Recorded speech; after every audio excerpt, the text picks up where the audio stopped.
Pode ir? Estamos ao vivo? Ah, Hillary falou que estamos ao vivo, então beleza. Sejam todos muito bem-vindos ao seu podcast empresarial. Eu sou Marcelo Duarte. Ao meu lado, como co-host hoje, temos o Plínio.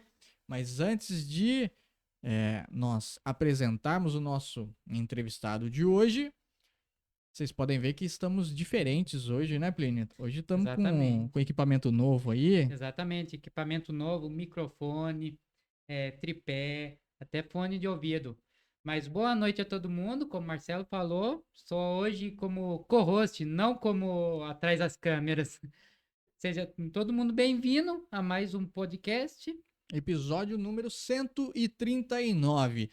Agora vamos falar sobre a nossa patrocinadora oficial, Mad Mac Fibra Ótica, que no dia 1º agora de setembro, realizou a primeira corrida aqui na nossa cidade e foi sensacional. Eu estive lá fazendo a cobertura do evento e foi muito gratificante ver as pessoas se empenhando em ter uma vida um pouco mais saudável, sabe? Aquela união, a satisfação no rosto das pessoas ao completarem a prova, seja correndo ou caminhando, foi sensacional.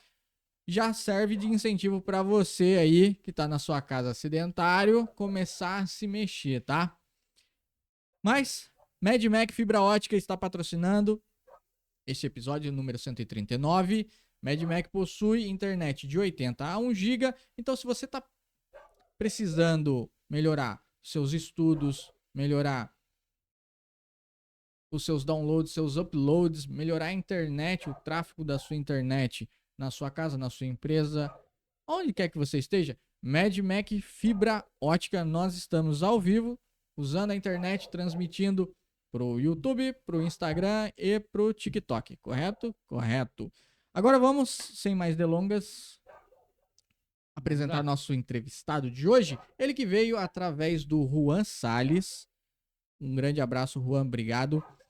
Guilherme, seja muito bem-vindo, cara. Cara, o prazer é todo meu, cara. Eu tô muito feliz, velho. E muito obrigado de novo, mais uma vez, pelo convite, mas pelo Felipe e pelo pessoal do estúdio, cara. Não tem nem o que dizer. Beleza, calma, cara. É nervoso, né? É Você tá um nervoso. pouco nervoso, cara. Fica tranquilo que daqui a pouco a gente já começa a falar de anime e você já dá uma relaxada, tá? É, já relaxa um Já Vamos com pouco. solta um calma. pouco. Bom, a gente sempre começa falando sobre a sua história, né? Uhum. Então conta aí, conta pra nossa audiência da onde você é, como que foi a sua infância e sua adolescência. Cara, pra quem não sabe, eu tenho 22 anos atualmente, né? Eu moro em Taubaté e tô morando a minha vida toda lá. Nunca saí, né? Cidade velha, mas maravilhosa, não tem o que dizer. E como foi minha infância, foi praticamente decente, né? Vamos dizer assim. Eu tenho uma família muito grande, amo eles, né? Não tem nem o que dizer. E eu seguindo na vida, você vê que tem uma complicado, porque eu era uma pessoa que era muito introvertida, né? Eu não falava muito e tal. Meu grupo de amigos era tipo, ó, eu mais 3 pessoas. Acabou, sabe? Na escola, principalmente. Na rua também, né? Mas na rua ainda tinha gente que eu gostava pra caramba. E ainda gosto. O problema é que a gente não fala tanto porque vida adulta, né? Tem nem o que dizer. Uhum. Daí, como que eu estudei tanto em Taubaté, né? Eu fiquei aqui até o Fundamental 1 e 2. E no ensino médio, um familiar chegou em mim e perguntou: Você quer estudar em Caçapava? Eu falei: Ah, bora, né? Daí eu fui numa escola que, eu não sei se hoje em dia ela continua sendo, mas ela era a segunda melhor escola do estado e a primeira melhor escola de Caçapava, que era o Pereira de Matos. Daí eu entrei e, nossa, eu curti pra caramba, não tem nem o que dizer. Estudei pra caramba e tal.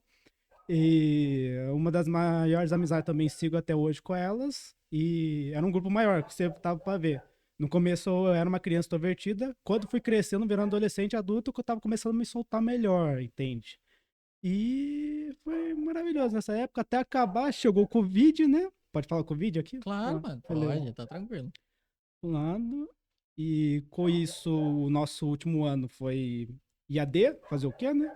Eu odeio estudar online, cara. Ninguém merece esse bagulho. Eu acho que muita gente compartilha desse seu sentimento. Cara, ó, meus pêsames se você estudou na época do Covid, porque, meu amigo, ninguém merece, velho. Tanto que eu fui tentar, depois da escola, fui fazer faculdade. Posso falar o nome da faculdade também? Pode, Porque pode. vai ser que vai que é propaganda de graça, né? Não, tá Lá, Não, tranquilo. pode falar. lá. Na Anhanguera, aqui em Taubaté. Não curti. De novo, aula online, né? Ninguém merece. E eu decidi sair, né? Infelizmente, não tava seguindo. Eu tava fazendo publicidade e propaganda, né? É uma coisa que eu gosto pra caramba. E até hoje eu sigo, né? Como eu tava falando com vocês em off. E com isso eu fiquei um pouco sem um rumo de nenhum, até que eu decidi voltar a desenhar, né? Eu gostava pra caramba de desenhar, desenhava desde a infância, né? Eu me lembro até hoje que tem memória com eu, os amigos do meu primo, e desenhando Pokémon, sabe? Era tipo, pegava cartinhas, sabe? Por cartinhas de Pokémon, de Naruto, qualquer coisa, a gente pegava e desenhava, recriava, vai. E às vezes saía uma coisa boa, às vezes saía atrocidade, como sempre. Mas é muito bom, não tem nem o que dizer. Pra mim, desenhar é uma terapia e eu fui fazer um curso de desenho aqui em Taubaté também, aproveitei, fiz curso, cara, pra você ter noção, nessa escola que eu fui, na Imago, o nome da escola é Imago, que é a escola de arte digital. Eu acabei até sendo, tipo, um co-professor na época, né? Que eles estavam contratando, tipo, monitores para poder ajudar na aula com os professores e tal. E eu participei. Eu e meu amigo também, né? A gente se uniu. Ele não continuou até o final. Eu continuei até um certo tempo, até concluir o curso. Depois tive que sair, porque, né? A vida cobra, tem que ter dinheiro. Vou ir lá procurar emprego, né? E hoje em dia eu tô com outro emprego. Não posso falar muito dele, porque eu tenho contato de sigilo. Mas estamos aí, né? Estamos curtindo até hoje. Trabalhando com o canal, o Tropa do Lame agora, né? Eu comecei o Tropa do Lame junto com um amigo meu e nosso. A gente, como que eu disse antes, tipo, quando a gente tava em off. A gente era uma equipe grande, né, certo? Uma equipe de 12 pessoas, mais ou menos. Só que a grande maioria já saiu no começo, né? Porque sabia que eu não ia suportar tanto. E só ficou eu, o Caio e a Norvel, que atualmente é nós três mesmo. A Norvel saiu depois, voltou, graças a Deus. A gente adora ela e o Caio, né, Leão, que não tem como. Ele é. Nós três é como um dos irmãos mesmo, né? À toa que a gente usa o chapéu do sábado, do Ace, do Luffy. É maravilhoso. Ah, Isso. beleza, vamos lá, gente. Vamos lá, que é muita coisa aí, É muita informação, né? né? Muita informação. Então, você sempre teve contato com a parte de arte, por assim dizer. Então, você desenhava, certo? Uhum. Isso veio da onde? Da sua infância? Como que surgiu esse interesse por desenhar? Que o Plínio também desenha, né, Plínio? Sim, Verdade? desenho, mas eu sou iniciante. É aquela coisa, como você falou. Eu gosto de desenhar ali, rabiscar, que eu falo, né? Eu gosto de rabiscar, que é pra distrair a cabeça. Mas nunca fiz curso nem nada. Beleza. Cara, é como eu disse, né? Na época, quando a gente era criança, a gente consome muita coisa, né? Tem muito tempo vago. E eu só desenhava porque assim, né? Eu gostava muito de desenhar. E eu desenho até hoje porque pra mim é como se fosse uma terapia. Desenhar e tal, e eu pretendo levar isso pro profissional também futuramente. Na verdade, já tô levando, né? Eu já recebo commission e tal. Gente, o próprio Juan Sais que você falou, já desenhei pra ele, ele já pediu encomenda. E sempre quando que ele pede encomenda é sempre uma experiência, né? Porque às vezes é umas coisas bem específicas, mas era muito legal, cara. Bom, e com isso, né, eu cresci vendo os animes e tal, além dos desenhos e tal que a gente via qualquer rede aberta, porque a gente assistia na rede aberta, não existia Netflix na época, tá bom? E com isso a gente se inspira para poder criar. Daí depois surgiu, né, os mangás, né? Que na época, o Felipe eu acho que vai entender. Felipe, desculpa, eu sempre erro, Plínio. Plínio. Eu não sei porque eu tô chamando de você de Felipe. Plínio. Tranquilo. Ah, que na época eu acho que nem eu nem você sabia o que era mangá, né? Ah, difícil.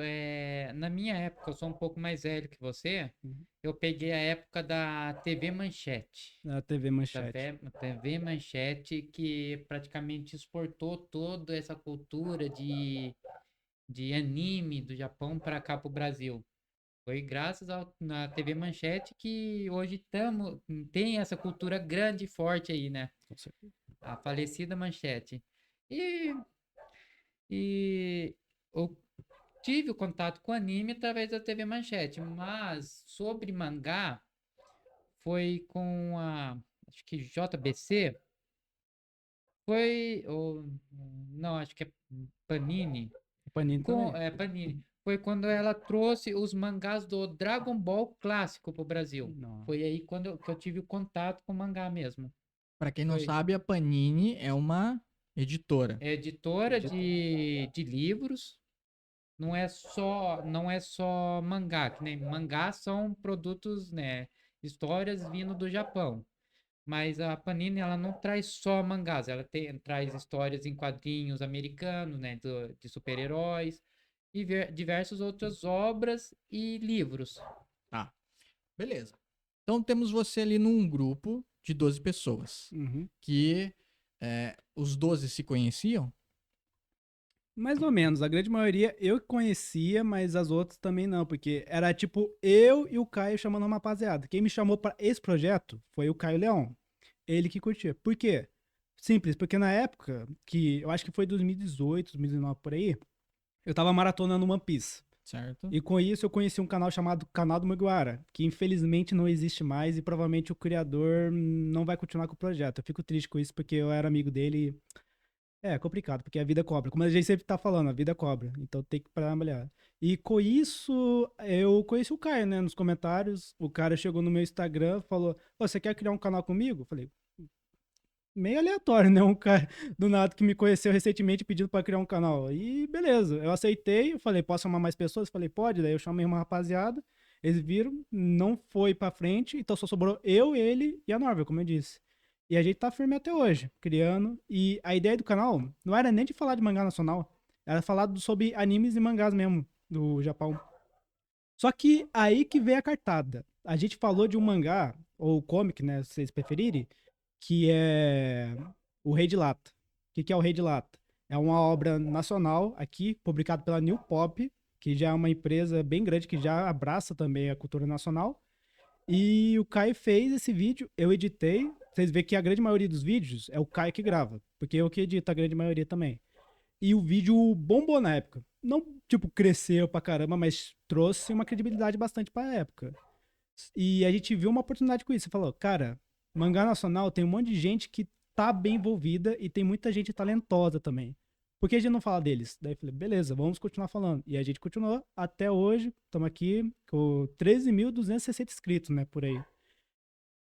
E estamos adorando, né? Não tem como. Ajudando essa propagar mais a palavra no nosso país, porque eu sei que parece que é besteira, mas aqui tem um grande cultura, uma grande diversidade que pode ser divulgado para o mundo todo e eu acho que isso pode ser divulgado no quadrinho.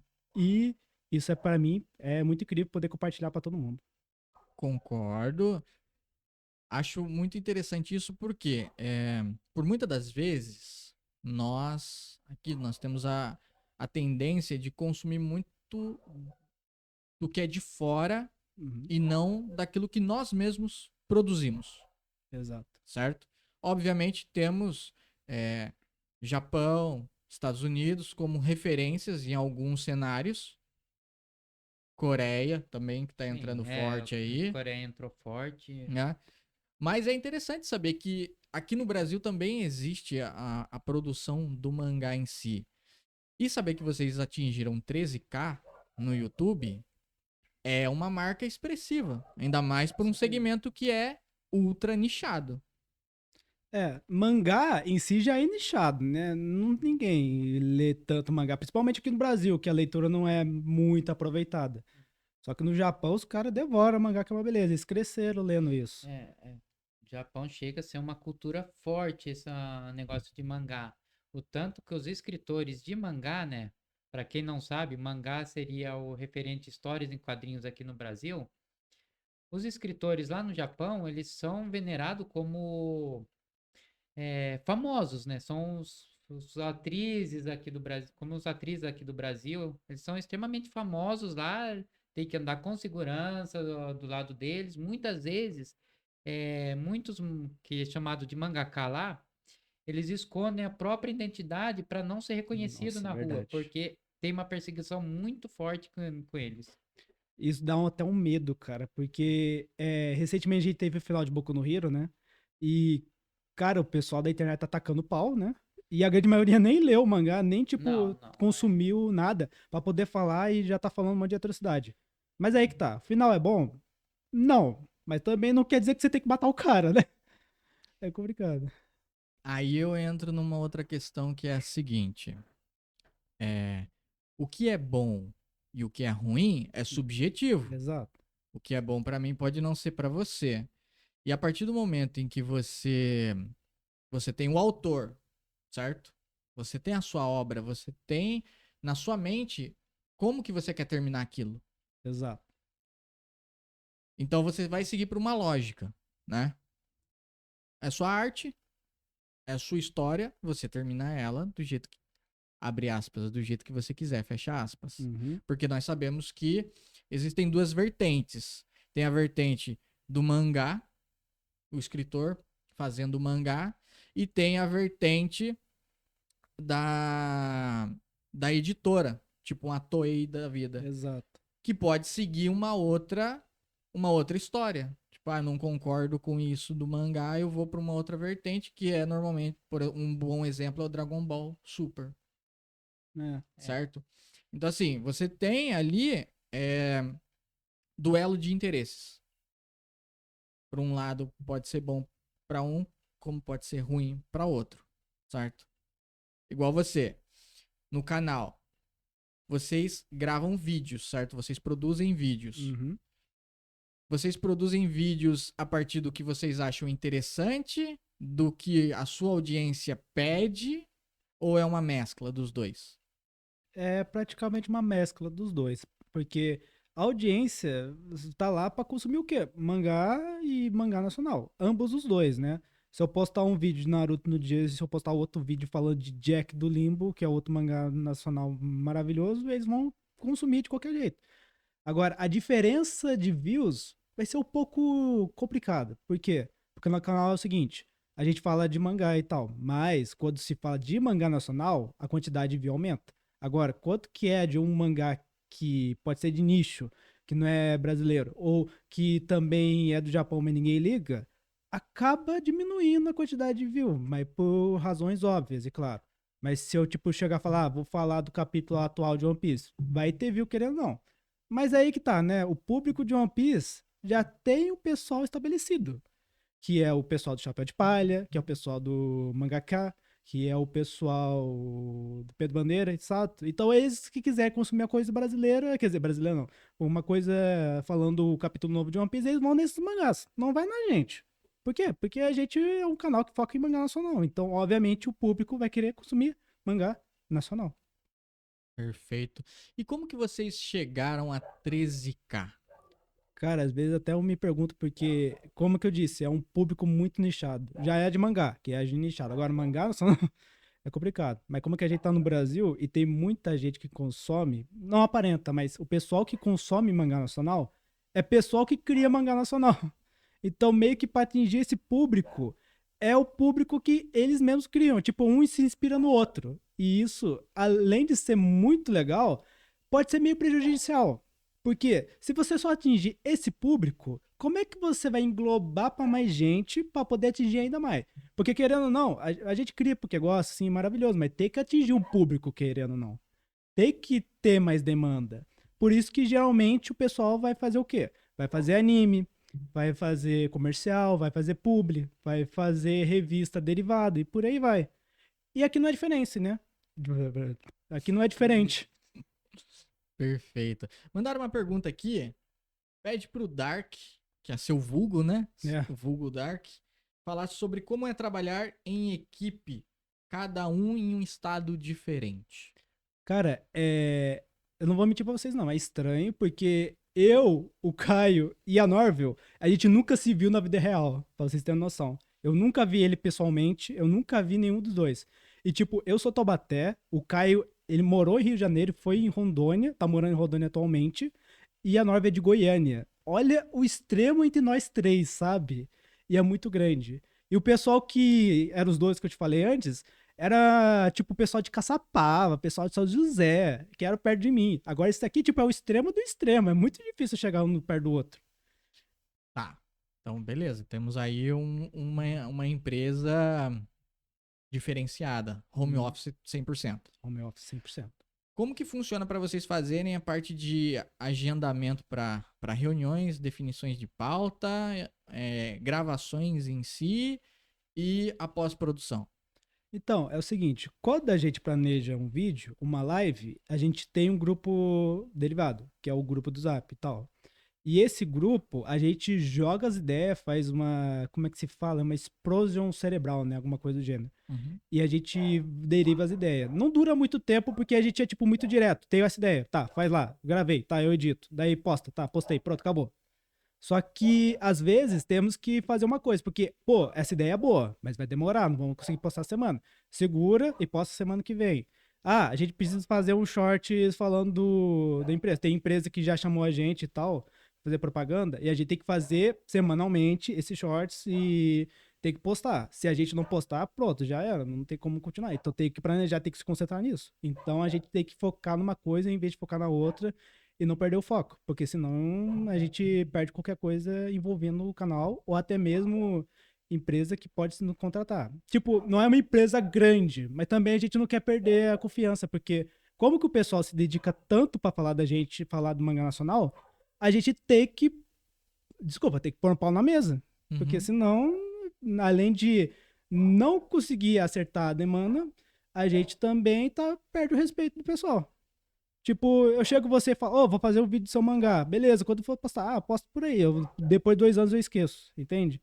Por isso que eu sempre falo, me cobra, porque eu vou esquecer. E pelo menos eu tenho o Caio, graças a Deus eu tenho ele, ninguém merece. Porque se não fosse por ele eu ia esquecer das coisas, ele que planeja as lives, nossa senhora, cara. Se não fosse, já era as lives. Porque se dependesse de mim, vocês nunca iam ter live, juro pra vocês. Sabe? Cara, mas é bom isso, porque no time, um equaliza o outro, É. né? Aonde você, pô, eu esqueço. Aí vem uma outra pessoa que já é mais metódica, tipo, vamos fazer assim, vamos fazer tal. Aí no que falta criatividade pra um, transborda pra você. Pode tossir à Uhum. vontade, mano. Não, na verdade tava rotando. Tá, não, fica tranquilo também. Agora, como que funciona a questão do chamar os entrevistados? Porque vocês entrevistam pessoas e elas também são de diversos lugares do Brasil. Nossa, é grande, cara. O Como que Brasil é funciona enorme. isso? Então, nessa parte, é mais, como eu disse, é mais na questão do Caio. O Caio que chama as pessoas. Só que, resumidamente, ele chega nos redes sociais da pessoa, ele olha os projetos, ou até o projeto chega na gente, a pessoa pode até enviar um e-mail que a gente vai ver, e a gente conversa com essa pessoa, pega intimidade e tal, vai com o tempo. E aí, quando que ela estiver pronta, a gente chama ela e tal. E às vezes até a gente nem precisa chamar. Às vezes a pessoa chega, ô, tem o tempo aqui, quer fazer live? Opa, bora, vamos nessa, né? Aproveitar, vamos falar do projeto. Tipo, vai ter um cartaz aqui do meu mangá. Eu quero poder fazer live para divulgar ele. Beleza. Nossa, bora, vamos fazer agora. E é isso. Geralmente a gente vai nas pessoas, mas também as pessoas chegam na gente. E é como eu disse, né? A comunidade mangá nacional, ela parece nichada, mas ela se abraça muito. A gente se ajuda muito. E é por isso que eu acho que ela tem uma grande oportunidade de crescer, atingir o público maior e talvez poder derivar os nossos projetos aqui no Brasil. Tá, ok. Uma outra questão. Quando a gente fala de mangá nacional, certo? Isso é comercializado de que forma? Eu crio um link e vendo para você diretamente? Eu tenho que ir até uma editora para terceirizar isso para mim? Como que funciona? Então, nesse papo, eu vou ter que entrar em outra questão, que a diferença de um mangá novato, um mangaka novato, e um mangaka profissional. Qual que é a diferença desses dois? O mangaka profissional, ele estuda o seu público. Ele planeja direitinho com o que quer atingir com ele lá. Isso principalmente lá no Japão. Eles focam muito nessa bastante. Principalmente os diretores de mangá, eles focam bastante. E tem o mangaka novato. O que ele faz? Ele faz o que ele quer. E tá errado algum dos dois? Não, nenhum dos dois tá errado. E um pode acertar e o outro pode errar. Se um acertar, beleza, show. Se ele errar de novo, tudo bem. As coisas acontecem. E é por isso que surgiu as editoras, que são as editoras brasileiras, que tem bastante, tá? Tem o Estúdio Armon, tem Divisível, tem a recente Shone West. A Shone West vai crescer bastante, confia em mim. Que é uma empresa que realmente leva muito a sério. E como é que eles levam a sério? Bom, eu vou te dar 2 nomes. Maurício Osamu e Boichi, criador de Dr. Stone. Esses 2 estão envolvidos nesse projeto e estão ajudando os mangakas brasileiros a crescer. E, para quem não sabe, a Shone West é uma revista mensal que lança mangás feitos por autores brasileiros e eles estão se dedicando o máximo para poder trazer o melhor possível. Se vocês quiserem, tem lá vídeo no canal deles, é só pesquisar Shone West, tem no TikTok e é sensacional. A publicidade deles é muito boa, não só deles, né? Da Ilustrador também é muito boa e eu acho isso sensacional. Por quê? Porque se alguém quer começar a fazer um mangá agora aqui no Brasil, eles podem ir atrás dessas empresas, eles podem ir atrás dessas editoras. E se alguma editora não se interessar ou se não se enquadrar no que você quer planejar, tudo bem, vai em outra. Cara, o que não falta é oportunidade para você, é só abraçar. Mas também tem a parada, né? Se você vai publicar numa editora, você tem que se dedicar, tem que fazer o desenho, senão você perde qualidade, você perde oportunidade de emprego e essas coisas. E a parte do novato é simplesmente ele posta num Tapas, posta na Flip2, que é um site para ler mangá nacional. Tem o Funk Top também, nossa. O que é lá onde que não falta é mangá nacional. E pode ter oportunidade de alguma empresa ver aquele mangá ou algum público grande ver e tentar publicar em uma outra empresa, que é JBC, New Pop, Panini, e talvez crescer ainda mais o projeto desse mangá. Foi o que aconteceu com o Rei de Lata, que eu te falei. Que na época, quando a gente postou aquele vídeo, ele não tinha nem o primeiro volume. Mas quando que a gente postou, já anunciaram, primeiro volume de Rei de Lata, pô, toma. E vendeu pra caramba. Tipo, não sei os números, claro, porque eu só falei com o criador é meu amigo, salve, Jeff. E quanto que a gente fez a live com ele, falou, tipo, pô, o primeiro volume vendeu pra caramba, hein? Então, pô, tem sim gente interessada. Só que tem que ter publicidade, tem que ter propaganda, tem que ter economia, e assim sucessivamente. Nesse quesito, vocês dois acreditam que uma webtoon, por exemplo, feito por um brasileiro, poderia replicar o fenômeno que é One Punch Man? Olha, no meu ver, acho que sim. Não é só o One Punch Man que teve esse fenômeno aí, não. Tem diversos outros obras, não só do Japão, que o One Punch Man é do Japão, mas temos também da Coreia, como é o Tower of Gods também, que é publicado na internet e fez tanto sucesso que foi pros animes também. Vai E ter segunda saiu na temporada Netflix, agora, Já né? né? saiu a segunda temporada. Já? Já. Nem sabia dessa. Já Já. saiu a segunda Ó. temporada. Pra quem tá nos assistindo e tá meio boiando aí no que a gente acabou de falar, funciona da seguinte maneira. Pensa só, você tá desenhando da maneira mais desleixada possível na internet. Você tá despretensiosamente. Tá ali fazendo porque você gosta de fazer. De repente, e me corrijam se eu estiver errado, tá? Em alguma coisa aqui. Vem não é uma editora, mas uma empresa, olha aquilo, vê um potencial e faz um traço um dos melhores traços já feitos para anime, para mangá, no caso, né? Para Com mangá que posteriormente virou anime. Uhum. Então assim, é uma coisa assim bem surreal você imaginar que uns rascunhos, porque é uma coisa cômica, É pra ser. né? É para ser uma coisa cômica, e isso uma empresa olha e fala: "Vamos investir dinheiro nisso". É possível acontecer isso? Novamente? É possível. Que nem tá falando. O que aconteceu do Torf Gods? Torf Gods, eu vi bastante a história do criador. O criador, ele fazia o Torf Gods, ele escrevia a história dele com uma maneira de se desestressar. Ele falava, ele trabalhava muito, então ele chegava na casa dele estressado e começava a escrever. E ele começou a postar isso daí na internet. Ele nunca imaginou que a obra dele ia estourar do jeito que estourou. E, e, e chamou a atenção de uma empresa que é Crunchyroll. Para quem não conhece Crunchyroll é uma Netflix, um Amazon, Prime. Amazon Prime, né? Amazon Prime Videos. Ela é um canal de streamers, só que focado para desenhos, animes. E ela se interessou, pegou e produziu o anime The Story of Gods, que estourou de sucesso. E ele nunca imaginou que a obra dele, a história dele, ia fazer tanto sucesso. E aí entra um outro desafio, que é uma coisa é você fazer algo despretensiosamente e isso dá tão certo ao ponto de que você tem que profissionalizar isso. Isso.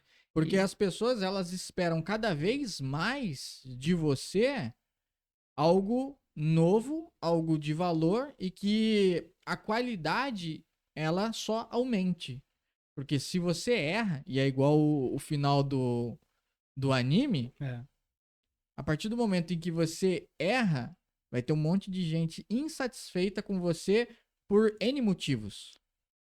Mas daí a gente entra em outra questão. Tipo, lá no Japão, eles não ligam muito como a obra termina. Eles ligam como a obra vai terminar, sabe? Como que eu quero dizer com isso? Eu quero dizer que, tipo, mesmo se o final for um lixo completo, uma porcaria, ninguém vai gostar, os japoneses não ligam. Porque eles gostam de consumir o desenvolvimento da história e não o final da história em si. Diferente da gente, que a gente só liga pelo visto pelo final, né? Mas tudo bem. é- São diferenças culturais. Tanto no Japão, quanto aqui no Brasil, quanto em qualquer outro país, a gente tem as nossas diferenças culturais que, no meu ver, aqui no Brasil, a gente gosta de ver uma história com início, meio e fim. Uhum. Então, se a história tem um final assim que a gente considere bom, a gente aceita. Mas se um final acaba, vamos dizer assim, não nos agradando, e é o Cara, eu vejo da seguinte forma: duas coisas fundamentais nisso. A primeira é a forma como termina, Uhum. que nem você falou. Se tiver um desenvolvimento pra terminar daquela forma, se for coeso o final, ok, independente se eu gosto ou não. Mas tem muita gente que acaba se tornando tão aficionado naquilo que na mente ela já determinou que se for diferente do que ela pensa, já não tá bom. Esse é o nosso problema. esse é o nosso problema. A opinião prevalece, né? É. E como mudar isso? Então, meio que não é uma receita de bolo, né? Meio que quanto que. Principalmente, eu vou dar um exemplo aqui do Japão mesmo, vai, que a gente tá consumindo no Japão. Desculpa falar isso, mas ser mangaka no Japão é Inferno 2. Não tem como viver disso. Se você vê qualquer história de mangaka, qualquer um que trabalha na Jump, trabalha na Shueisha, qualquer um, você vai ver que foi um inferno na vida do coitado. Ele tem problema na coluna, fica doente toda hora, vai no hospital. Então, pra ele, tipo, caraca, meu Deus, eu sou um merda, sabe? Eu vou acabar, a minha história vai se perder no limbo. E eles têm essa mentalidade, porque lá no Japão, eles prezam muito pela responsabilidade, né? Então, se o mangaka não conseguir postar o próximo capítulo na próxima semana, ele já se sente um lixo completo. Diferente da gente, a gente tá meio que planejando o seguinte, né? Os próprios criadores falam, não, gente, desculpa, mas não vai ter capítulo mês que vem. A gente fala, de boa, tranquilo, a gente espera, você tá sofrendo aí. Só que lá no Japão, não, os caras, desculpa, gente, não, opa, bati no microfone. Foi mal, desculpa, me perdoa pro resto da vida. Não tem como, sabe? Workaholic total. É o que aconteceu com o Tito Kudo. O Tito É. Kudo, ele é o criador do Bleach. E o Bleach, ele não se encerrou da forma que ele queria que encerrasse. Por quê? Estourou o tendão dele do ombro. Nossa. E ele não conseguiu terminar o mangá. E pior que isso, já faz um tempo, né? Tipo, você assistiu Bleach, né? Ou consumiu a obra. Consumir a obra. Você lembra do arco de Karakura? Lembro vagamente, porque faz tempo que eu consumia. Sim. Eu consumia na época que era lançado. Não, mas você se lembra que era muito arrastado esse arco. Sim, Sim, por quê? Porque nessa época, o Cubo, ele tava fazendo os capítulos, só que ele não tava conseguindo manter. Por quê? Porque tinha a troca de editores. Também tem essa parada no Japão, eles sim. trocam algumas vezes. E às vezes o editor dele falava: Não, você tá indo muito rápido nessa parte, deixa um pouco mais lento. Beleza. Daí, então, próxima semana vai outro editor. Não, não, essa parte tá muito rápido, vai mais devagar. Ah, tá, tudo bem. Ele, não, tá muito devagar, vai rápido. Daí ele já ficou louco na época. Por isso que esse arco também é muito problemático, porque ele não sabia o que fazer. Que é Ele estava muito perdido. a última saga que ele escreveu foi a saga da Guerra do Mil Anos. Isso. Que ali ele já estava com o ombro estourado. E para quem não sabe, ele demorou bastante para terminar esse arco. Ele escreveu todo o arco com o tendão do ombro estourado. Mangakas É, em alto nível, eles têm obrigatoriamente que estar em alta performance o tempo todo. Com Porque certeza. depende da função dele, da mão dele ali, desenhar, roteirizar, direcionar a história. E isso acaba prejudicando, como vocês mesmos falaram, a saúde deles, Tá. né? Então por isso que lá é horrível. E agora eu te pergunto, aqui no Brasil, como que é a vida dos mangakas aqui nas nossas terras? Então, como eu disse, lá no Japão é complicado, mas aqui no Brasil até que é de boa até um certo ponto. Por quê? Porque aqui a gente não é só mangaka, a gente não pode viver só de mangaka. É mangaka e ser servente pedreiro, vender livro, essas coisas. Porque não tem como viver só de mangá aqui no Brasil, ainda. Não tem como vender ainda. Mas no momento, os mangakas é o seguinte: eles fazem o mangá dele e tal, eles recebem feedback e estão vivendo a vida trabalhando com outra coisa. Tem alguns que conseguem viver só do mangá? Sim, tem alguns. Eu tô falando muito Redilato, porque é o único exemplo que eu tô imaginando na cabeça. Aham. Ele vive do mangá dele, que é o criador de Redilato. O outro exemplo que eu posso dar é o Max Andrade. Que é o Max Andrade? É o criador de Two Challenges, ele também, que já foi chamado pela equipe da Turma da Mônica para fazer uma história derivada spin-off do Anjinho, e é maravilhosa essa história. E então o cara tem um currículo bom. E quando o cara tem um currículo bom, ele é chamado. Tem o outro lá que eu esqueci o nome, eu sei que o sobrenome dele é Piccolo. E ele faz as histórias dos Jovens Titãs DC. Ele é um brasileiro que faz isso, ele faz as artes. E ele tá vivendo com isso. Então, sim, tem como viver aqui no Brasil. Só que é complicado, porque ou você tem um público que ajuda e tal, ou você tem uma editora que consegue te manter. Agora, se você não tem nenhum de dois, você tá fazendo isso por hobby. Uhum. Perfeito. Tá, é então o... não tem como viver ainda, como você Ainda. disse, né? Agora vamos voltar um pouquinho para o seu business, né? Como que surgiu a Tropa do Lamen e por que esse nome? Então, Top do Lame, se não me engano, a gente criou ela em 2020. Eu me lembro que foi na época da pandemia que a gente criou, mais ou menos. E tava surgindo ainda. E meio que a gente se uniu, né? Eu e o Caio. Daí depois a gente se uniu com mais pessoas. A Norvel veio. E meio que essas pessoas saíram no primeiro dia. E só ficou nós três. E a gente criou. E eu achei muito bizarro porque o nosso primeiro vídeo, ele pegou 1.000 views muito rápido. Eu achei muito bizarro isso, porque a gente não tinha público, a gente não tinha nada. Eu tinha o meu canal. Meu canal antigo, ele tinha, eu acho que 4.000 inscritos na época, mas eu divulguei, mas não é muita coisa. Eu nem cuido dele direito ainda. E com isso a gente cresceu por causa desse vídeo. Daí depois veio outro, eu postei um vídeo de evangelho, pegou também view pra caramba na época. De quanto que eu falo vídeo pra caramba, não é tipo, 100, 200, é tipo 1.000, 2.000 views, por aí vai. E a gente tava crescendo com isso, tava juntando público e tal. Até que veio os Mangá Nacional que publicitou a gente e tal. Só que esse nome do Tropa do Lamen, ele surgiu o seguinte, né? Quem deu esse nome foi o Caio, né?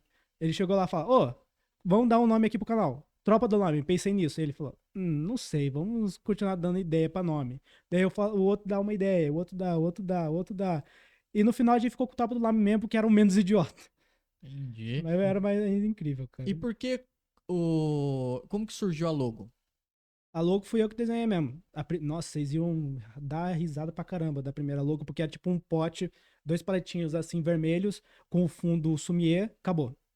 É tipo, parecia propaganda de lanchonete, sabe? Aqui do Brasil, de que sabe aquelas propagandas lá que o cara tá começando, não sabe o que tá fazendo? Então, é exatamente isso. Daí depois eu fiz outra logo, que depois essa logo virou a nossa primeira intro, se não me engano. E daí depois a gente cresceu mais pouco. Acho que quando a gente chegou a 1.200 inscritos, um mangaka fez uma arte pra gente, que é hoje em dia a logo do canal. Tanto que eu até transformei essa logo numa taça, sabe? Tacinha de vidro. Eu coloquei numa taça. Porque ela ficou muito boa. Inclusive, recomendando, o mangaka que fez ele é o Doug, e ele é o criador de Tenebris. Tem no Tapas, tá? Aproveita. Uma obra de terror muito boa. Ok.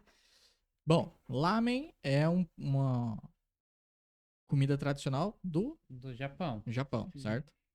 Exatamente. Para quem não conhece lamen, o mais próximo que temos aqui seria o tradicional miojo. Exato. É um miojão.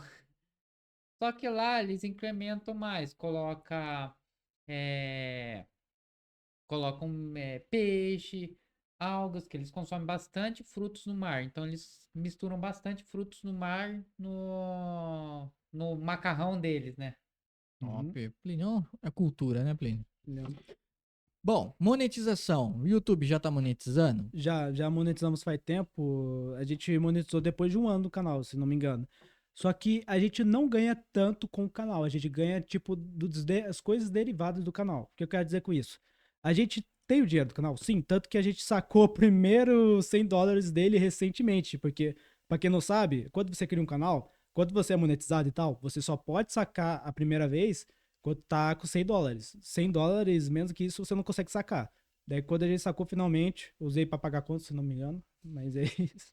E isso aí acaba sendo até não só uma dúvida, né? Mas muita gente que é leigo sobre esse assunto de monetização na internet acredita que o maior dinheiro que o pessoal tira, né? O pessoal que faz o vídeo tira, seria dos vídeos dele. E não, os vídeos dão pouco lucro, né? O Não. maior lucro é patrocínios e derivados. Por que pareça. Na época que eu tava começando, dava pra viver do YouTube. Dá pra viver hoje em dia, sabe? Dá ainda. Se você Sim, se dedicar, planejar direitinho, dá. Só que se você quer sustentar, você vai ter que fazer essas coisas, querendo ou não. Não é à toa que vocês têm propaganda e tal antes de começar o programa. Não é à toa que a gente é chamado pra fazer vídeo e tal. Não é à toa que a gente é chamado pra eventos também. Então, uma mão lava a outra. exatamente. E das pessoas que vocês entrevistaram até hoje, qual foi o maior desafio que vocês já enfrentaram? Cara, não sei te dizer exatamente, mas eu acho que o maior desafio, eu acho que eu posso dar dois exemplos aqui. O primeiro, quando a gente entrevistou o Maurício Osamu, que pra quem não sabe, o Maurício Osamu é um mangaka brasileiro, não brasileiro, ele nasceu no Brasil, mas morou no Japão, cresceu, virou mangaka e trabalhou numa das obras mais incríveis que você viu, que é o Hokuto no Ken. Ele era assistente do criador de Hokuto no Ken. E quando que o Caio chegou e falou, mano, vamos entrevistar esse cara? Eu falei, pô, fudeu. Mas eu não sei se eu vou conseguir levar a sério, mas levamos, tava tudo certinho e tal. E meio que o pessoal zoou a gente na época, né? Porque a gente meio que tava nervoso, a gente não sabia entrevistar direito e tanto. E os comentários só isso. Então, realmente foi um desafio entrevistar ele. Não que ele não seja uma pessoa ruim. O Maurício é uma pessoa maravilhosa. Inclusive, obrigado, Sensei Osamu. Muito obrigado, viu? E eu acho que fora isso, espero que a gente possa falar com ele de novo também, né? Ia ser maravilhoso futuramente no canal. E outro que eu acho que eu posso dizer é quando tem muita gente na live. Quando que eu falo muita gente? É quando chama muito convidado. Teve uma vez que foi eu, o Caio e mais 4, 5 pessoas. É tipo muita gente falando ao mesmo tempo. E meio que eu e o Caio a gente ficou afastado. Por quê? Porque eles estavam conversando entre si, porque eles eram bastante amigos. Então, levar uma entrevista a sério com muita gente. Imagino que você também deve ter passado alguma coisa parecida, né? Cara, eu já. Cara, eu já passei por tanta coisa aqui, Então, cara. É cada BO. também 139 episódios, hein? Alguma coisa deve ter Cara, acontecido. muita coisa É, aconteceu aqui, ó. Tem coisa acontecendo aqui agora. Olha Aqui, só, ó. imersão. Arrumando a a iluminação iluminação. enquanto a coisa tá Já, rolando. já. Cara, por exemplo, foi o quê? Dois ou três episódios passados? deu problema no microfone e eu tive que ficar segurando o fio do microfone aqui assim, Nossa. porque tava dando chiado, tava dando reverberação horrível. Nossa, velho. Aí foi uma das coisas que eu aprendi, que é, errou, conserta rápido. Falei, o que eu preciso fazer? É equipamento? Tá, beleza, vamos investir em equipamento. E agora?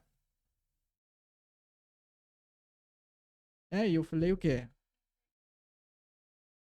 Tem que consertar rápido. Se você errou rápido, você tem que consertar rápido. Beleza, gente, vocês entenderam. Provavelmente O vocês já problema pegaram a é- referência, Já né? entendi. Deu pra entender, cara. Ai, minha esposa linda, Ai, ai, maravilhosa. As primeiras lives que fizemos também, né? Ah, cara, é igual o mangaka amador, É. certo? Eu posso considerar que estamos semi-profissionais atualmente. Ah, vocês estão muito mais pra mim. Olha esse estúdio, velho. Cara, se comparado a quando a gente começou, que era só um webcam, Era um e webcam. o microfone do Plínio. Nossa. Eram os meus equipamentos. Então, muita coisa aconteceu, cara, muita coisa mudou. Mas é aquele negócio, você sempre tem que buscar se aperfeiçoar. É igual nas entrevistas. Quanto tempo faz que vocês estão fazendo entrevista? Cara, eu acho que já faz 3 anos, se não me engano. Então, o que pra você mudou desses 3 anos, essa evolução de entrevista? Cara, com certeza foi a dinâmica. Porque se comparar com a gente não tinha pausa. Tipo, eu vejo que aqui e agora a gente tá tendo. Você pergunta, a gente conversa, pergunta, conversa, responde rápido. A gente, tipo, parecia que atropelava um ao outro. Era muito estranho, mas era legal. Inclusive, era uma época que, tipo, a gente nem chamava convidado. Nossa primeira live foi uma live só conversando com os fãs, tá ligado? Só conversando com os inscritos na época que gostavam de One Piece. A gente chamou nosso amigo, o Lucas do História de One Piece. Inclusive, salve, saudades, viu? E, cara, essa live bombou, pegou 3.600 views na época, na hora, no dia. Porque tinha muita gente, juro pra você, tipo, 1.000 pessoas assistindo a primeira live, tipo, caraca, ninguém merece. E a gente não sabia o que fazer, a gente respondia, falava com o Lucas, falava com o que fazia. Eu tava entrevistando a live, sabe, streamando no meu PC lixo, mas tava indo. E é como eu disse, né, a gente começa de algum lugar, né, a gente vai indo. E vocês também começaram. E é isso que eu acho interessante. Você vê o começo e vê quando você evoluiu e você achava que você não ia evoluir. E isso pra mim é sensacional. Não tem dinheiro no mundo que pague essa sensação.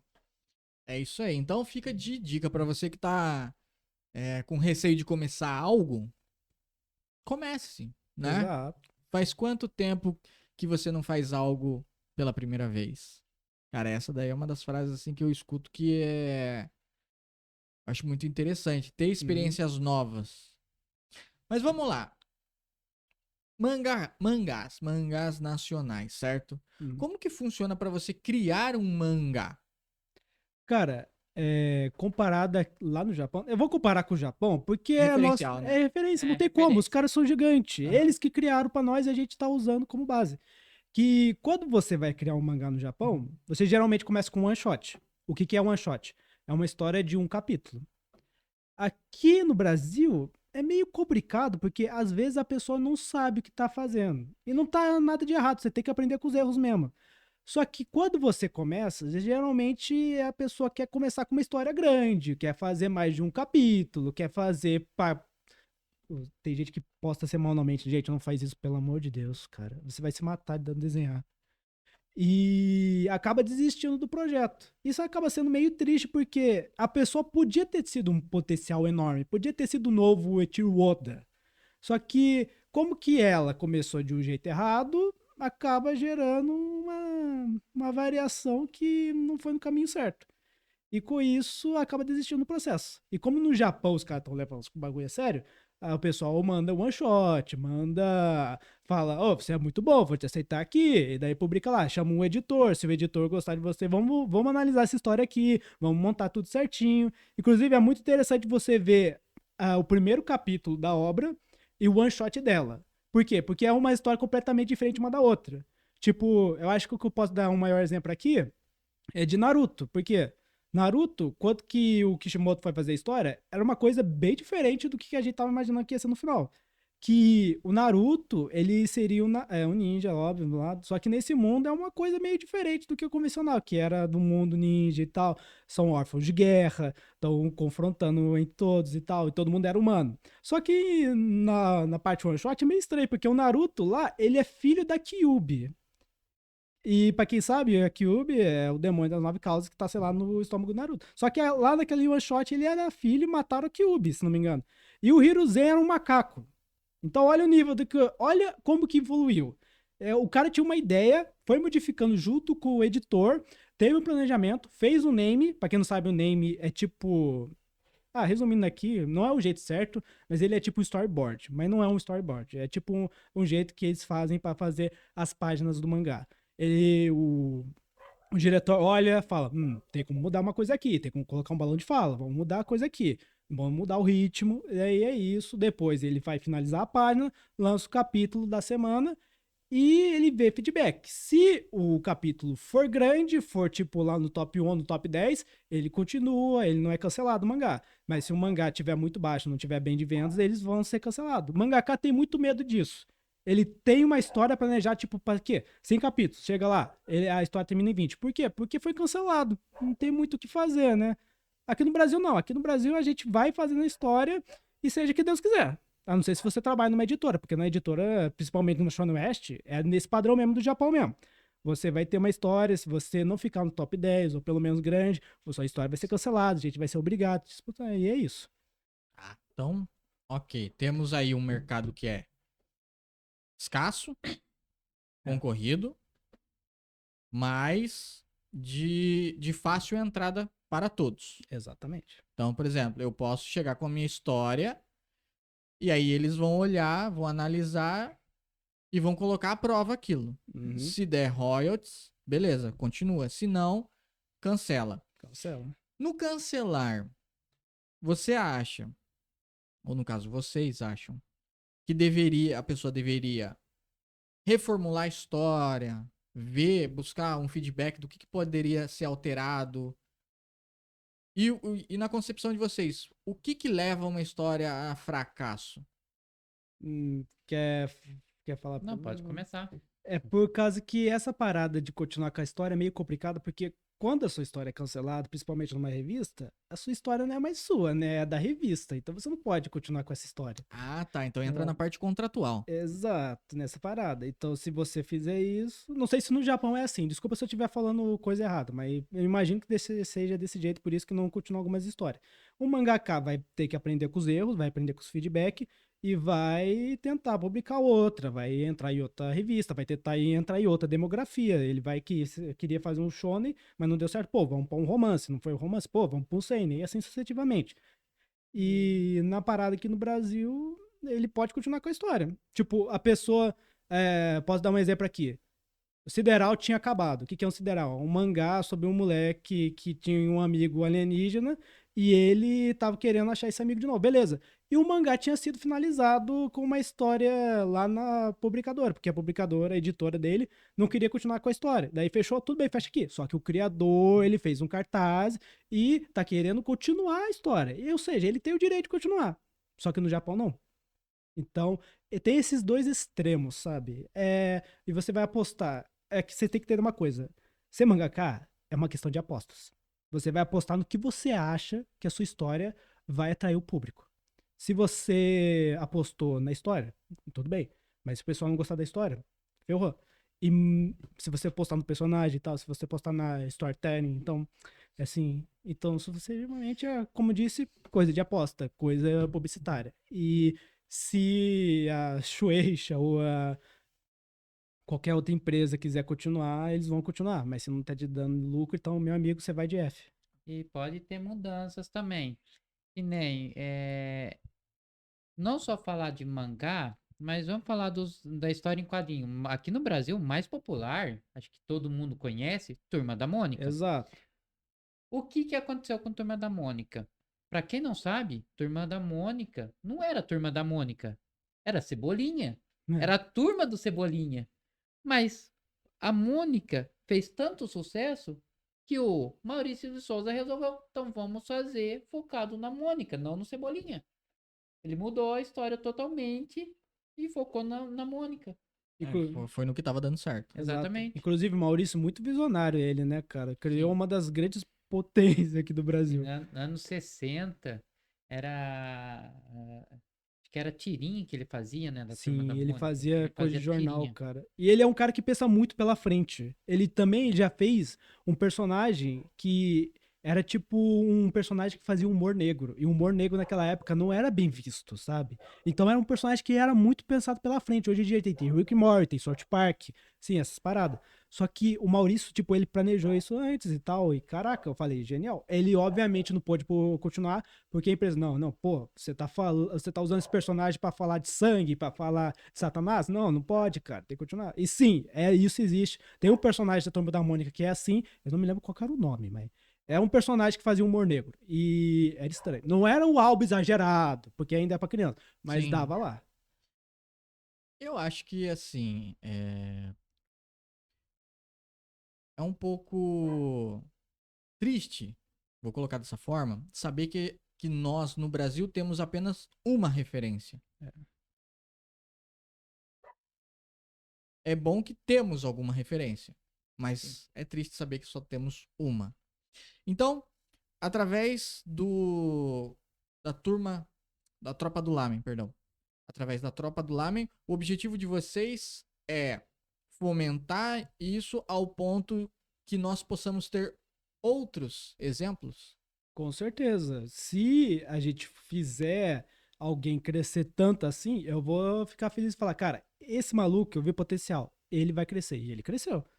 E fez assim e virou outra referência gigante aqui no Brasil. Porque, tudo bem, a gente tem a Turma da Mônica, mas também temos outra referência aqui. Tem o Menino Maluquinho, né? Tem. Vou lembrar o tá agora. Caraca, eu acabei de me lembrar. Tinha o Gibi do Faustão, não sei se vocês lembram disso. Não. Cara, existiu o Gibi do Faustão, alguém. Então, eu então lembro, temos duas lembro. referências, então. Menino Maluquinho e Turma da Mônica. Exato. Praticamente, Perfeito. né? Grande. Ok. Nesse contexto todo aí, vocês já pensaram em criar produtos da Tropa do Lamen? Já estão fazendo. Já tá em processo? Já, eu só não posso falar muito, mas já tá em processo. Perfeito. Porque é uma coisa interessante, né? Que nem você falou. As formas de se monetizar com aquilo. Pô, você tem uma audiência de 13 mil, é Uhum, é um, é um público considerável, com certeza. né? E como as pessoas estão engajadas, nada mais justo do que você criar algo para que as pessoas também possam se sentir cada vez mais participantes. Mais próximo da gente. Né? Exatamente, né? Então daqui a pouco vai ter camiseta, caneca. Eu já fiz até figurinha. Eu lápis. fui no evento e eu me lembro que eu tava no pessoal que fazia na mesa. Sabe aquelas mesas lá, onde o pessoal que vendia arte e tal? Eu consegui uma dessas mesas. Eu vendia as figurinhas do Topo do Lamen lá.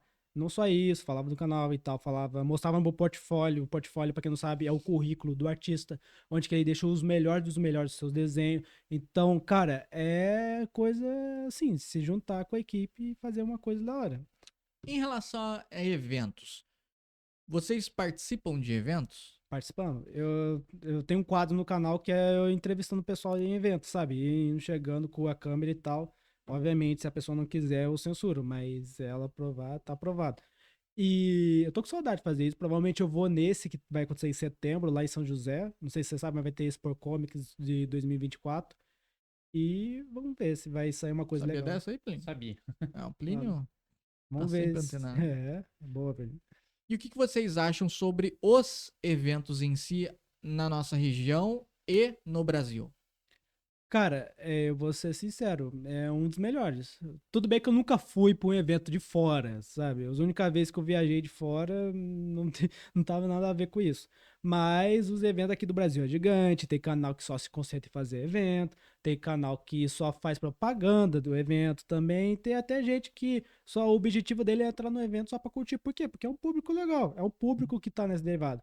Eu já fui no Anime Friends. Eu nunca tinha ido pela primeira vez, eu fui porque convidado e tal. E eu aproveitei, eu gravei e conheci tanto mangaka lá brasileiro que você não tem noção. E isso é muito estranho, porque você chega na pessoa e fala: Nossa, mangá brasileiro? Não sabia que existia. Claro que você não sabia, você não procura. E a pessoa não tem a obrigação de procurar também. Mas, tipo, é tão nichado que chega a esse ponto, sabe? Você vai no evento e você fala: Nossa, não sabia. E é realmente. é nesse nível.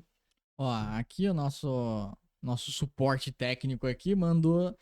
Maurício foi chamado para suavizar o teor de humor das tiras, mas recusou. Dessa forma, Nicodemo saiu do antigo jornal e foi para Folha da Tarde.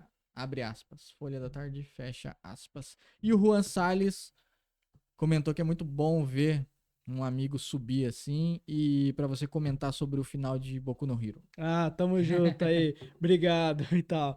E, caraca, agora eu me lembrei o nome do boneco, Nicodemo. Porra, que boneco, hein? Parabéns. Mas falando do final de Boku no Hero, eu vou ser sincero com você. Eu não achei ruim, mas eu também não achei bom. Eu achei que foi bem medíocre esse final. Mas isso é normal do Correio. Pra quem não sabe, Correio Horikoshi é o criador de Boku no Hero. E essa é uma das obras que seguiu minha vida, porque eu não paro de bater no microfone. Eu cresci assistindo isso. Lado e tal. E ver a obra finalizar, pra mim foi emocionante.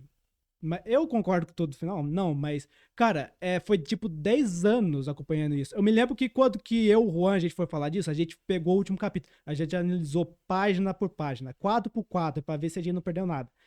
E, cara, a gente viu muita coisa, a gente analisou muita coisa, e mesmo assim a gente não concorda com o final. Porque realmente o autor podia ter sido arriscado mais, podia ter mostrado um pouco mais, podia ter mostrado o Midoriya mostrando como é que ele dava aula, podia mostrar como é que tava o relacionamento com o Araraka. Porque, desculpa, você acompanha Boku no Hero, algum de vocês? Então, eu acompanhava Boku no Hero. Eu não vou negar, desculpa, mas eu dropei depois do... Nossa, eu vi a saga do Sten, foi a saga seguinte do Sten, foi o do... Nossa, esqueci, o cara lá da Yakuza. Não, peraí, da Yakuza é da quarta temporada. Caraca, você foi longe. Sim, eu falei, então, ele veio da quarta temporada, ele veio depois do Sten. Eu acho que não, ele vê depois do Stem, é lá o arco do acampamento. É verdade. Não, mas eu cheguei até o do Yakuza. Foi lá do Yakuza que eu acabei dropando. Mas não vou negar que eu continuei acompanhando as notícias do Boku no Hero.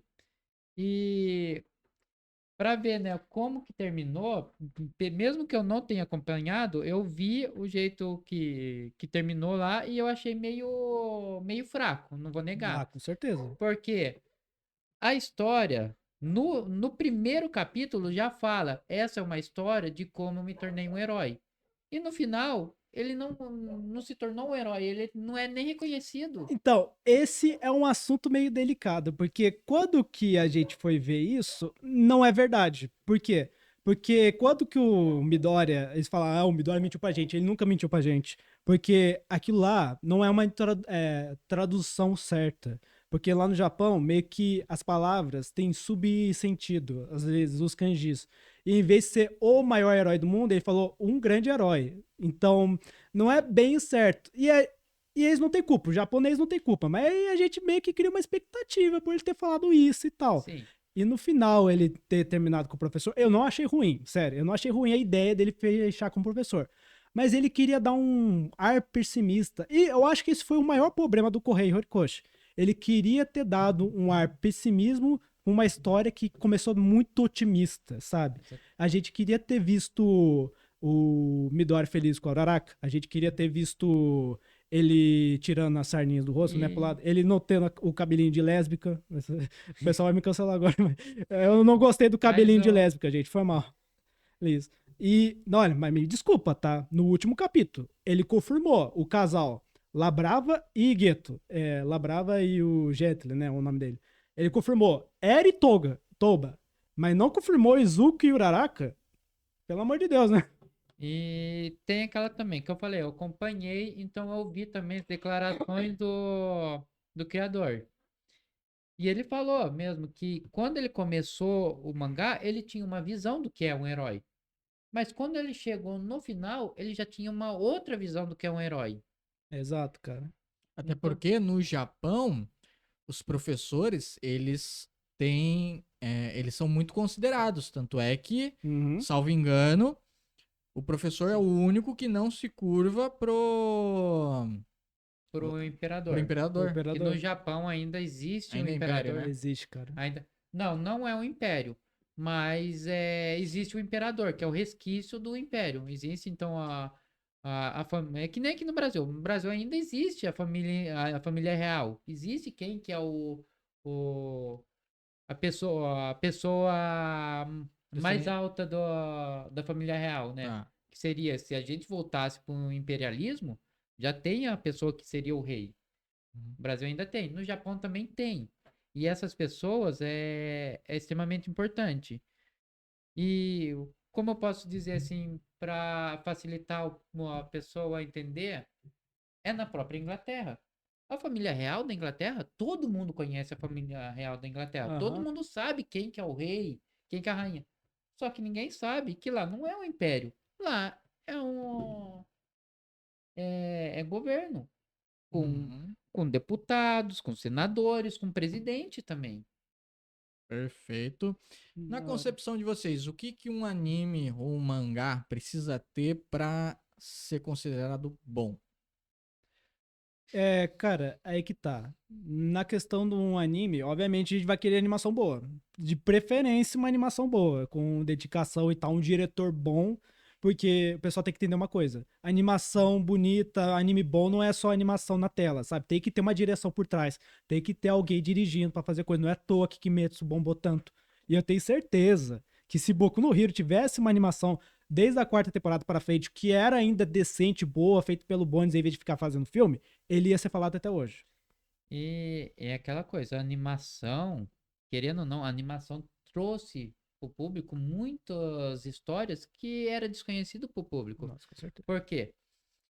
O mangá do Kimetsu no Yaiba, eu não vou negar, é horrível. Eu concordo. É horrível. Não, É uma boa leitura, eu concordo. A exatamente. criadora sabe fazer uma narrativa muito boa, tipo, narrativa visual. Só que em questão de arte, não é lá Ela grande coisa. é bem ruinzinha a arte dela. Só que daí, quando foi para um anime, né, uma empresa logicamente viu, olha, essa história dá bom, vamos fazer um anime. Investiu e fez uma animação incrível. E praticamente bombou. Ninguém conhecia. Uhum. Ok, então você precisa ter um storytelling e você precisa ter um animation graphic decente. Mas olha, agora a gente falou na questão de anime. Agora, na questão de mangá. Como que eu disse, mangá é muito questão de você apostar no que vai dar certo. E você tem que pensar uma coisa, o mangaka, tipo, começa com 15, 16 anos por aí, mais ou menos, né? Porque na época eles desenham. E eles são muito jovens. Tanto que se você vê, a grande maioria dos mangás grandes são publicados por gente que é velha. Gente que já tá nos 30 pra cima. Eu acho que o mais novo que cresceu fazendo a obra dele e tal foi o Isayama, né? O Isayama é bem famoso, que é o criador de Shingeki no Kyojin. Ele é bem novinho quando criou a obra. E com isso eles têm muita vivência, né? E tal, bonito. Só que na questão do mangá, você vai apostar e se a aposta der certo, vai ter anime e anime vai bombar o mangá vai ter público e você vai manter esse público até o final quando você conseguir. E é o que nem falou. Realmente, os mangakas começam muito novo. Mas nem todos os mangakas não vão dar certo. Que nem tem uma obra que tá saindo agora, virou até anime, que realmente tá bem popular no Japão, que é o Kaiju número 8. Kaiju número 8. Pra quem não sabe, o mangaka, ele começou novinho também, adolescente. Só que ele nunca fez sucesso. O primeiro e único sucesso dele, que é o Kaiju número 8, veio com ele já com 30 anos. Exato, cara. Pra você ver, é experiência, é Experiência. estudando, é você Ele, estudar o mercado, e é isso. e foi aquilo, ele tentava, falhava, tentava, falhava, tentava, falhava. Até que chegou um dia que um das obras dele fez sucesso. Sim, e que é um anime bom, um anime bem dirigido. Exatamente. Vocês verem como que um anime bem dirigido realmente faz a diferença quando você vai pro mangá. O mangá já era bom, sabe? Já tinha um ritmo bom, já tinha um ritmo rápido e tal, com uma história que vai pra frente. Só que não tem como, gente. Quando um anime lança, o mangá bomba, não importa a adaptação, o mangá vai bombar. Vai ter público de qualquer jeito. Querendo ou não, tem anime que salva o mangá também. Foi coisa com o Kimetsu, né? Aconteceu com o Kimetsu. Então, realmente, um anime. E isso é uma coisa que vai acontecer com o mangá nacional também. Tipo, tem um mangá que se chama Oxente. Qual que é a história de Oxente? Existe um moleque chamado um Serafim e ele é filho de Lampião. E Lampião, nesse mundo, ele já tá morto. Só que nesse mundo, as pessoas têm poderes que surgiram do nada. E essas pessoas são meio vagabundagem, querem matar, quer fazer coisa de cangaceiro, né? Quem sabe do Nordeste faz essas coisas. E daí o Serafim, ele tem o objetivo de salvar essa gente. Por quê? Porque ele não quer ser o pai, ele não quer viver na sombra do pai, ele quer ser mais do que isso. As pessoas maltrataram ele a vida toda por causa que ele é simplesmente filho de Lampião. Então eles falam, esse é filho do capeta, vai virar capeta também. Não, ele quer provar o contrário. E essa história vai ter anime. E o trailer tá lindo, sério, vocês têm que ver o teaser disso, cara. Tá maravilhoso o teaser. Aí entra numa outra questão que eu também já estava pensando aqui, que é a seguinte. Normalmente, quando temos referenciais de Japão, de animes e tudo mais, nós temos os clássicos, né? O shonen, yaoi e por aí vai. Aham. Quando a gente traz isso para o Brasil, e você já deu um bom exemplo agora, trazendo elementos da cultura brasileira para dentro de uma história. Até que ponto isso é bom e até que ponto isso não é bom? Então, aí a gente entra num dilema. Por quê? Porque quando que a gente faz fazer uma história, a gente coloca o que que a gente quer, né? Principalmente o mangaka novato, amador. Ele vai fazer o que que ele gosta. Agora, quando que é um mangaka profissional, ele vai fazer o que que o público quer. E é isso que é na questão de estudo. Só que aqui no Brasil, a gente gosta de ver coisas do Brasil no mangá, por que que pareça, pelo menos a gente que lê. Porque a gente se sente mais à vontade. A gente pega a referência. Eu aposto que enquanto você tava vendo um anime aleatório, sei lá, você não entendeu por que o cara tá enfiando os dedos no cu do outro? O que que tá acontecendo? Sabe? Então é meio complicado. Aquele Os Mil Anos de Morte de Naruto. Só vocês Aham. não entenderam outra coisa. Que no Lá. Brasil já isso não dá, né? Não dá, cara. É coisa mó estranha. Daí, quando você chega lá e fala, ó, tem um Shimas, que legal, né? Tem um Chapéu de Cangaceiro, tal. Tem Manaus, caraca, nunca vi Manaus num mangá, sensacional, velho. Também tem Cristo Redentor, pô, nunca vi, é da hora, chama atenção, sabe? É uma coisa que fala, tipo, caraca, eu nunca vi um mangá fazendo isso, vou ler. Ele vai ler por curiosidade e tal.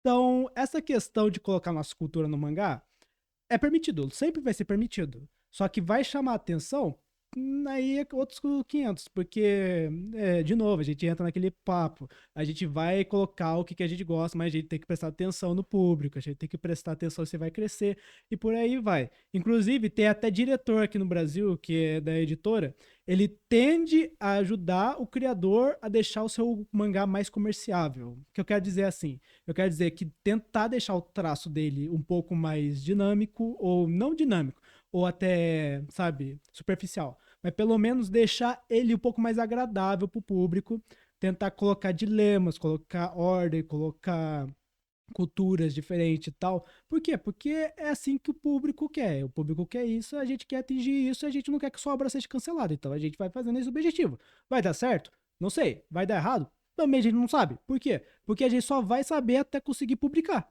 Entende? E se não der errado, tudo bem. E se não der certo, tudo bem também. Porque é errando que a gente aprende. Como eu disse, todo mundo lá no Japão, que é um mangaka bem desenvolvido, bem trabalhado, ele já tem um portfólio gigante, já tem muitas obras, e a grande maioria delas nem deram certo. Uhum. Então, aqui no Brasil não vai ser diferente, gente. Desculpa. Você já pensou em criar o seu próprio mangá? Já tô fazendo, só falta desenhar. Mas não falta tempo também pra desenhar. Já tá no Entendi. script. É um one shot. Mas depois do one shot eu planejo fazer uma história grande. Mas o problema é que tem canal, tem trabalho, tem vida, tem tomar banho. Daí é complicado. Tem tudo, né? Temos aqui uma pergunta do Yuri da Paz dos Santos. Para aproveitar, vocês acham que um dia poderemos ter uma adaptação digna de Vagabond e Berserker? Digna, Ah, não sei, né? difícil dizer. Por quê? Apesar da gente ter um público, como falou, é nichado. É um público bom, mas é um público nichado. Só que para essas produções tem que atrair a TV. Que, querendo ou não, parece que estão se afastando um pouco desses tipos de produção.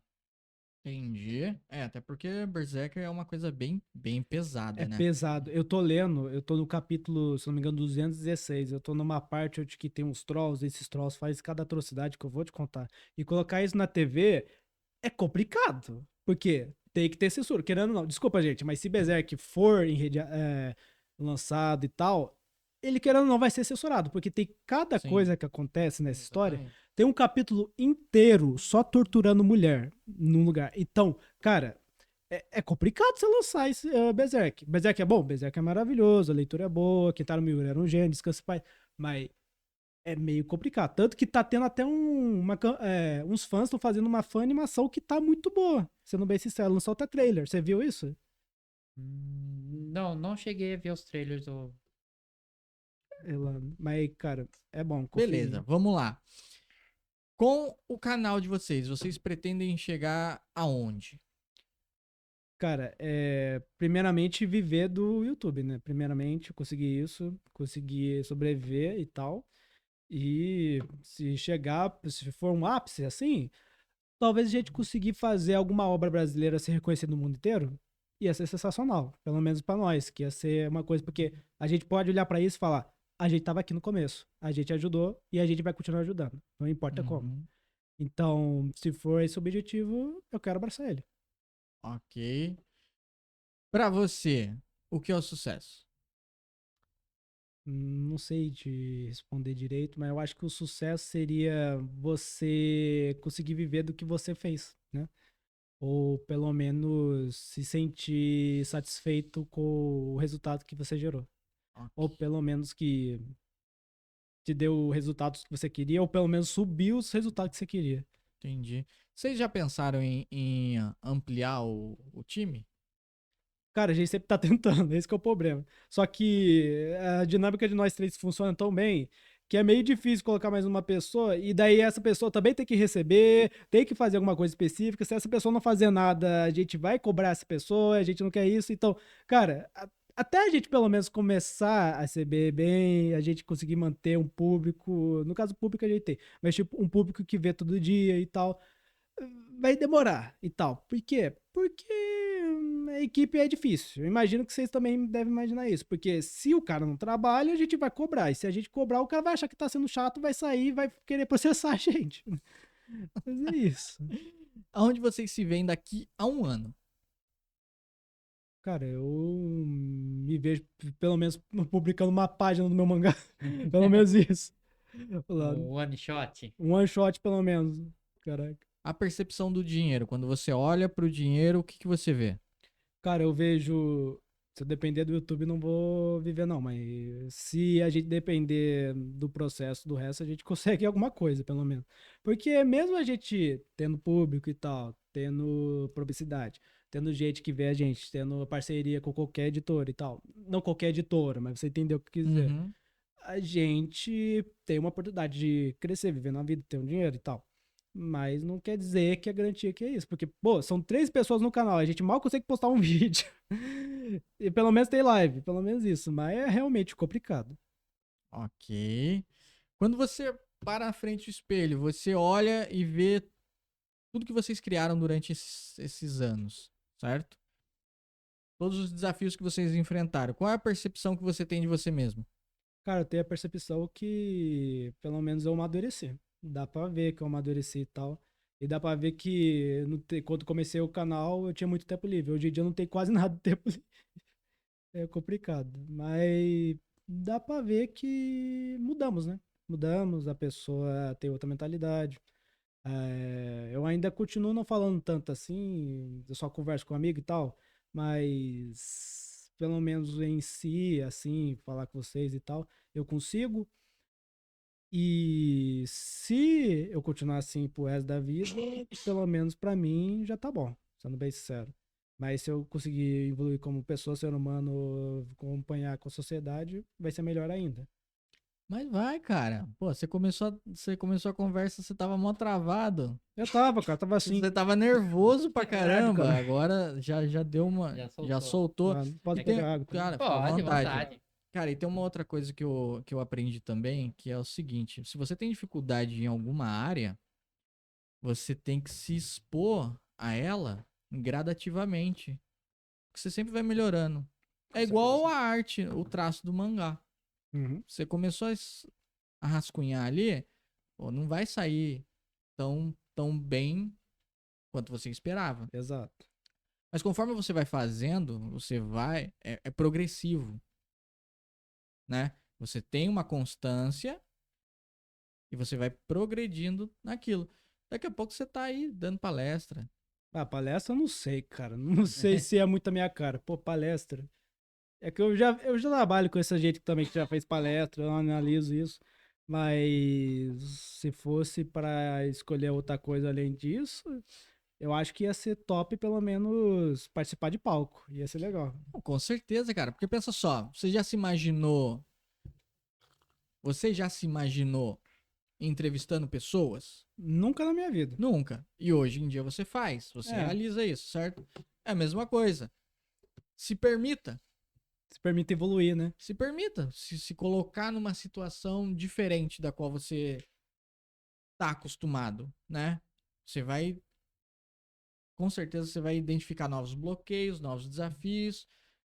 Vai pegar gosto pela coisa e vai embora. Plinião, suas considerações finais? Bom, agradeço pelo convite, né, para ser co-host. E como todo mundo sabe, eu sempre estou atrás das câmeras. Fiquei muito feliz de ser convidado para ser co-host e falar de um tema que eu gosto bastante, que é animes. Cara, eu agradeço primeiramente a Deus por ter Boa. colocado você aqui na nossa frente. Agradeço Eu mais uma vez também. ao Juan por ter feito essa ponte. Pra mim foi interessante demais entender um pouco mais como que funciona o mundo dos mangás, dos mangakás, saber como que a nossa cultura brasileira tá inserida nisso, como os brasileiros estão buscando essa evolução, Uhum. saber que existe uma fanbase dedicada a isso é sensacional. Agradeço a Hillary, que mais uma vez está aqui atrás das câmeras. Agradeço a você que está aí na sua rede social preferida, YouTube, Instagram ou TikTok. Lembrando que não se esqueçam de curtir, comentar, compartilhar, se inscrever no canal. Para você que está no YouTube aí, ativa o sininho de notificações. O YouTube vai entender que esse conteúdo é relevante. Você receberá sempre uma notificação quando trouxermos uma pessoa capacitada aqui para falar sobre os temas mais diversos. Suas considerações? Ah, cara, eu quero agradecer a todo mundo aqui. Muito obrigado. Agradecer de novo o Juan por ter me ajudado. Pô, tamo junto, cara. Relaxa. Agradecer aos meus irmãos do Tropa do Lame, Caio e o Leão, Norvio. Pô, tamo junto até o fim, né? É, minha família então. E a todo o pessoal que acompanha o Mangá Nacional, todo o pessoal que se dedica a publicar qualquer história. E eu só falo que vocês são os próximos. Então só vai, cara. Suas redes sociais? É, vou falar do canal mesmo. É arroba Tropa do Lamen, tanto no Instagram quanto no Trends. Eu ia falar Twitter, mas não existe mais. E no canal Tropa do Lame também. Na roxinha é também Tropa do Lame. Se quiser o canal de games é Tropa Joga. Se quiser o Instagram dele é Tropa Underline Joga. E eu acho que é isso. Se quiser o meu Instagram para ver os meus desenhos, o projeto que eu tô fazendo do mangá, é Mano Underline Dark Arts. Isso, vamos. Beleza? Lembrando que os arrobas estão aqui na descrição para quem tá no YouTube, é só ir lá copiar e achar. Bom, obrigado, gente, aí pelo papo. Obrigado. Foi bem leve, foi divertido. Valeu? Gente, um beijo, fiquem com Deus e até a próxima. Não sei,